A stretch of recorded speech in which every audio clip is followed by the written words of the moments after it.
Hello, and welcome to Mind and Money Show, where we talk all things mindset, money management, and our entrepreneurial journey. Along the way, we're going to throw in some amazing guests for good measure. I'm Shane Hyland. I'm Gareth Shears. This show is going to change your life and teach you skills that school never taught you. Boom.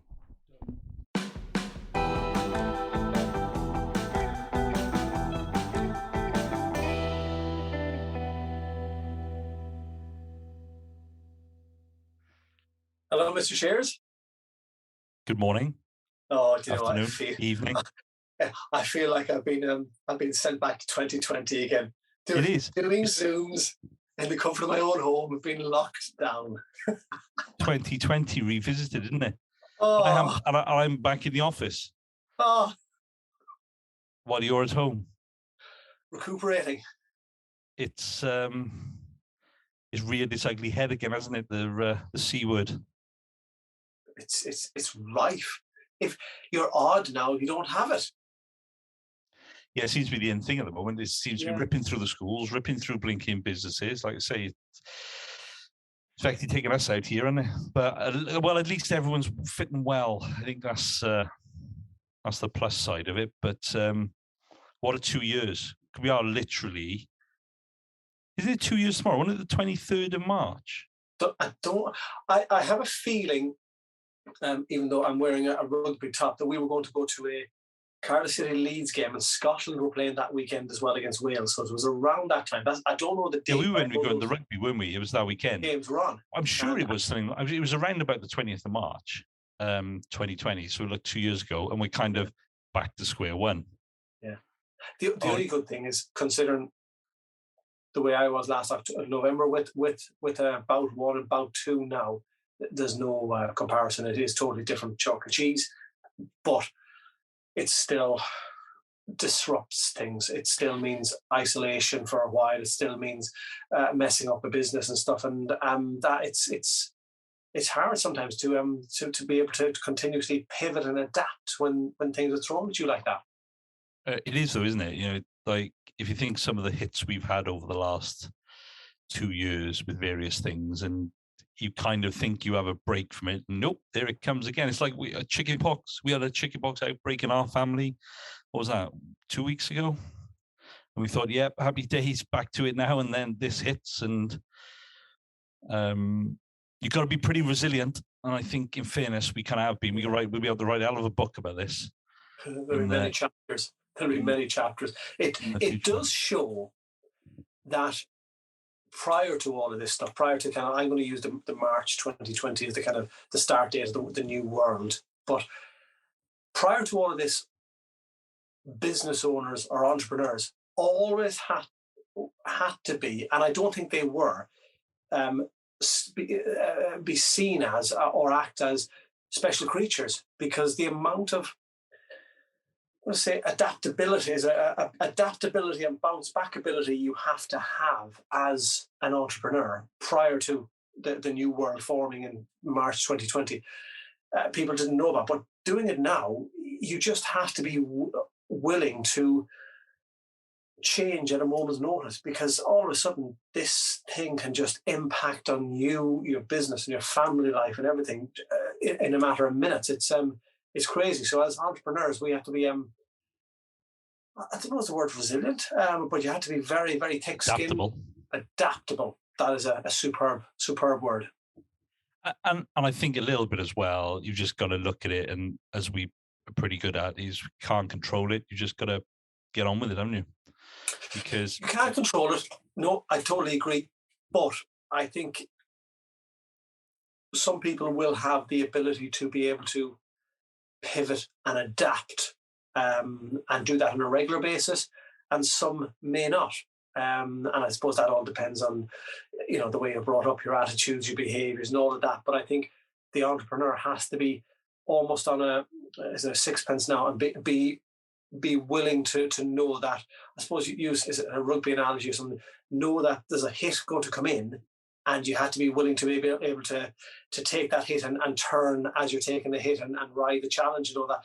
That seems to be what an entrepreneur in this world has to be able to do now, knowing I know it's going to happen at some stage. I have to continuously push forward for that try line. But I know at some stage I'm going to get smashed or hit, and I have to be able to adapt and overcome that and continue to go on.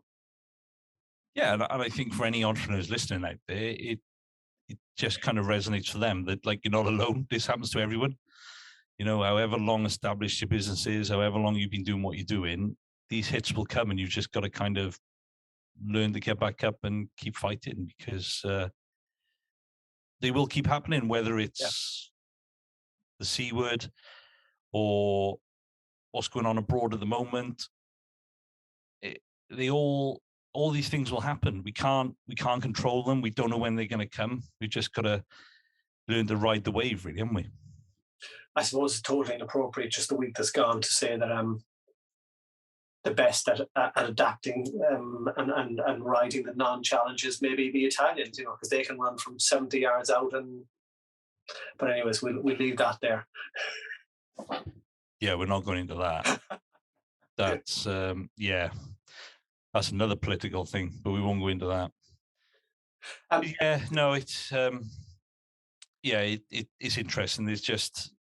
I think there's just so much going on out there at the moment. I think we all have taken a battering over the last 2 years, and I think there's more to come, and you've just got to suck it up and keep going and just adapt as best you can. But I get it why people get annoyed and frustrated, and, you know, don't get me wrong, I've had my moments of late, but you've sometimes just got to sit back and go, look, I can't control it. I've just got to do what I can do. And as I always go back to, you can only control the controllables, control the things you can do, so you control how you react to it. Do you know what I mean? And, you know, there's no point, as they say, in crying over spilt milk. It is what it is. You know, you've got COVID. Claire's got COVID. And yeah, it does cause a problem for the business, but we've adapted. And I say, luckily, you two, like last time, you two weren't particularly well off the back of it. But this time, I think it's effectively just like a little bit of hay fever in it at the moment. And you guys are doing the best you can. So, which is kind of fine. So, which is good. So, yeah, and we'll be all back together. It'd be just very nice, though, I think, as we've said, to maybe go through a whole month without some sort of interruption. Yeah, that's all I asked for. Just 1 month. Yeah, that's very true. Do you know I've noticed on the side of me here, this one and down Yoda. Here? No, that's Grogu. It can be baby Yoda. It can be baby Yoda, or it can be Grogu. Okay. He has got the name Grogu, but doesn't that just show that I suppose all the stuff we're talking about, adaptability, and that size doesn't matter in this world anymore, because that little fella can do anything he wants to when he puts his mind to it. And I suppose isn't that what the world should be doing? If you put your mind to it now, in all that's happening in the world, it's not about it's to a degree physical strength or how big you are anymore. It's about how resilient and how adaptable you are. And Grogu is probably a prime example of that. Yeah, no, you're right. I think, and it is a skill to be resilient and adaptable. I think whether people agree with that or not, because some people are not. Some people will take all the hits and just keep taking them in, and it will affect them. You know, and if that is you, you know, that's the time to go and speak to someone. You know, open up to somebody and see if someone can kind of help you and kind of work through it. Like, we're pretty lucky in business; we get to bounce ideas off each other, which not every business owner is, because they're generally solo entrepreneurs. I think there's a larger proportion of that, but they don't have that ability to bounce ideas off and share the pains. But it's being resilient. But I think for anyone out there, if you are struggling in business or anything, just speak to somebody. You know, reach out. Someone will always be there. No one's ever going to turn you down to reach out and have a chat. Do you know what I mean? Yeah, and there needs to be a lot of coping strategies now, because as entrepreneurs, we do things that others wouldn't do, and you get it wrong at times, because that's the whole idea of being an entrepreneur. You're doing something that someone else wouldn't have thought of, or wouldn't have the energy to try and attempt, and sometimes that doesn't work. And throw into the mix the feeling that it doesn't work and being unsuccessful, along with all of this that's going on in the world. There are going to be times when, you know, it's okay to be okay, that the entrepreneurs will feel a bit deflated and down. And exactly like you said, feel the need to reach out to somebody, because it's a tough job at times. Yeah, it could be a lonely place, can't it? And yeah, and I think to an extent, unless you've been in there, it is hard to kind of comprehend it. Do you know what I mean? I'm not taking anything away from anyone who's employed or, in that sort of scenario, but it's a totally different beast when you are self-employed and you run the business and it's all on you. Yeah. I mean, it's kind of, yeah. I don't think being employed is any more secure these days as being self-employed, mind, because businesses struggle, businesses shut. But it's a different mindset to being an entrepreneur and just a general business owner, because it is all on you. If you don't produce the goods, you don't get paid at the end of the day. Yeah, I think there's a lot of things on there as the entrepreneurial creature. You have to be adaptable. You have to be able to take the knocks. You have to have many coping strategies. You have to have some sort of bounce back ability, and all of that can be encapsulated in maybe even groups.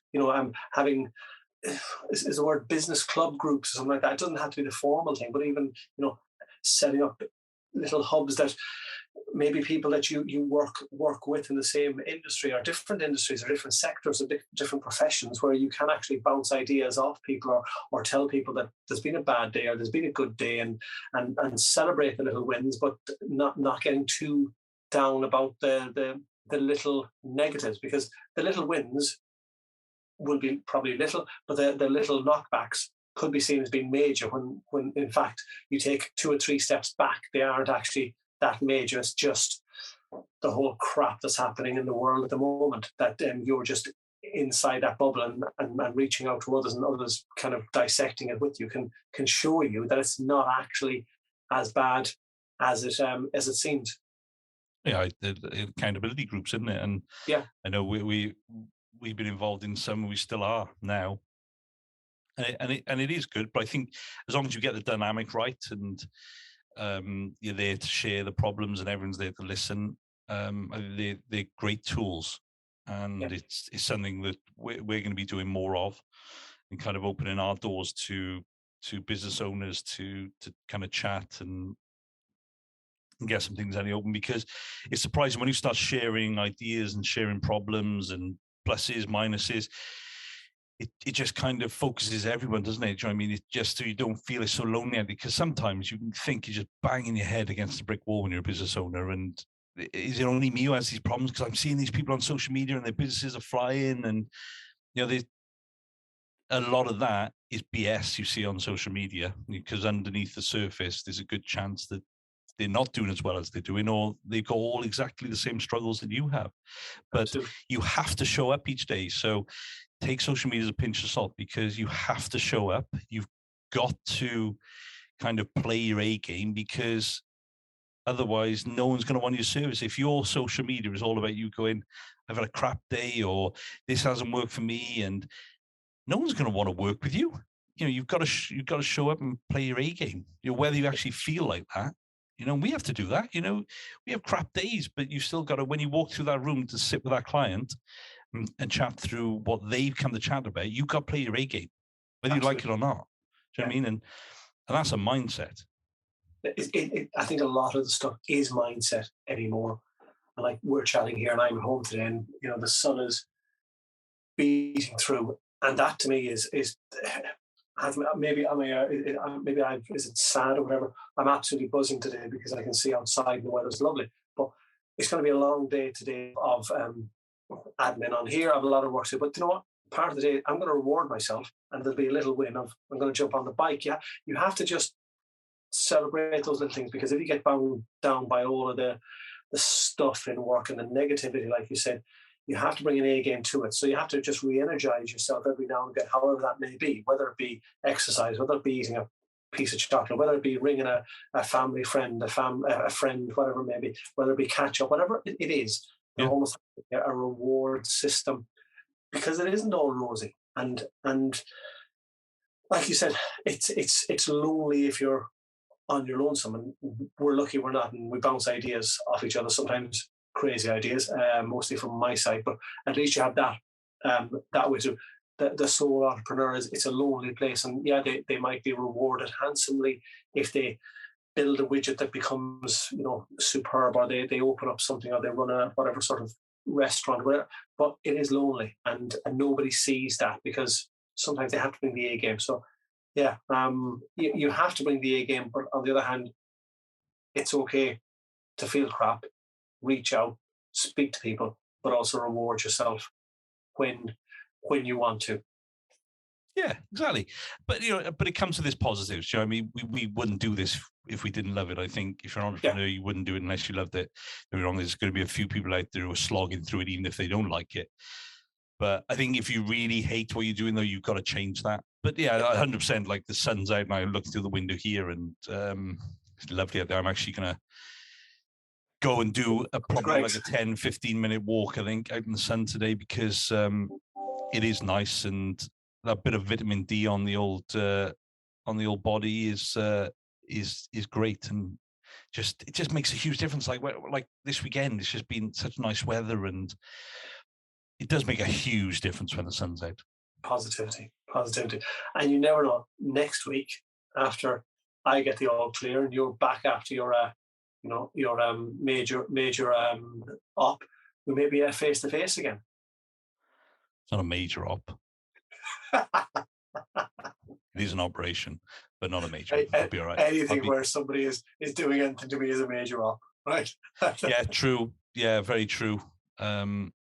But yeah, we'll get the band back together next week, and we'll kind of crack on. But in all seriousness, if anyone listening out there just wants to reach out, do you know what I mean? All our details are in the show notes, and you'll find us on social media. But doors always open. You know what I mean? Absolutely. We're always willing to kind of chat to anyone. And we're saying it because we have, what's the word, previous of this, because we have spoken to some business owners who we haven't transacted any work for. We haven't drafted anything finance-wise, but they've reached out to us, and we've caught up with them. We've waited in regular contact with them. So it almost feels a bit of an accountability group with some of them groups now. So anyone that does feel that way, by all means, please reach out. And to finish, I hope you're going to be as strong as Mr. Shears himself. I hear his operations of the past. He viewed his as he was under the knife. So are you gonna follow? I'm not doing what my dad did. No, my dad watched both his hip replacements on screen. I don't know. Thank you. I'm fine. I'll just rely on the fact that they know what they're doing, because they're professionals and they know what they're doing. Best of luck with it all. Tomorrow? Yes, tomorrow. So as people are listening to this, you'll be under the knife. Yeah, probably I will be, actually. Yeah, you're very right. Maybe let's not dwell on that anymore. And we'll catch you all soon.